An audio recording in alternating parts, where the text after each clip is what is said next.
ចៅសង្កាត់រងទី2នៃសង្កាត់អូស្មាច់ត្រូវបានចោទប្រកាន់បទព្រហ្មទណ្ឌជំវិញការសន្ទនាតាមទូរស័ព្ទចៅសង្កាត់រងទី2និងជាសមាជិកក្រុមប្រឹក្សាសង្កាត់មួយរូបដែលជាបេក្ខជនជាប់ឆ្នោតមកពីគណៈបកភ្លើងទៀនក្នុងខេត្តឧត្តរមានជ័យត្រូវបានចាប់ខ្លួនដើមខែសីហានេះនិងត្រូវបានចោទប្រកាន់ពីបទញុះញង់ឲ្យមានការរើសអើងនិងបទប្រមាថក្រោយពីលោកធ្វើការសន្ទនាឯកជនមួយតាមរយៈទូរស័ព្ទនគរបាលខេត្តឧត្តរមានជ័យបានចាប់ខ្លួនលោកញៀនសារ៉ុមអាយុ64ឆ្នាំជាចៅសង្កាត់រងទី2និងជាសមាជិកក្រុមប្រឹក្សាសង្កាត់អូស្មាច់នៅយប់ថ្ងៃទី5ខែសីហាឆ្នាំ2026នៅថ្ងៃទី7ខែសីហាឆ្នាំ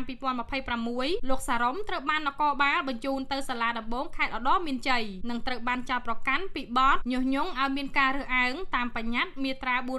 496និងបទប្រមាថមាត្រា502នៃក្រមព្រហ្មទណ្ឌដោយការចោទប្រកាន់នេះធ្វើឡើងទាក់ទងទៅនឹងការសន្ទនាមួយដែលលោកសារ៉ុមនិយាយតាមទូរស័ព្ទជាមួយនឹងអតីតសហការីរបស់លោកអតីតសហការីរបស់លោកក៏ត្រូវបានចាប់ខ្លួននិងចោទប្រកាន់ដោយរូបលោកសារ៉ុមដែរ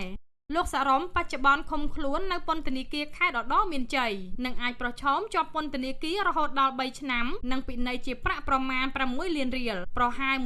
$1,500អាមេរិកប្រសិនបើលោកត្រូវបានតុលាការរកឃើញថាបានប្រព្រឹត្តបទល្មើសដោយការចោទប្រកាន់លោកសារ៉ុមក៏ជាសមាជិកគណៈកម្មាធិការនយោបាយនិងជាប្រធានគណៈកម្មាធិការប្រតិបត្តិគណៈបកភ្លើងទៀនខេត្តឧត្តរមានជ័យលោកស្ថិតនៅក្នុងចំណោមអ្នកជាប់ឃុំដោយប្រើសិទ្ធិដែលចងក្រងដោយអង្គការលីកាដូនៅពាក់កណ្ដាលខែសីហានេះ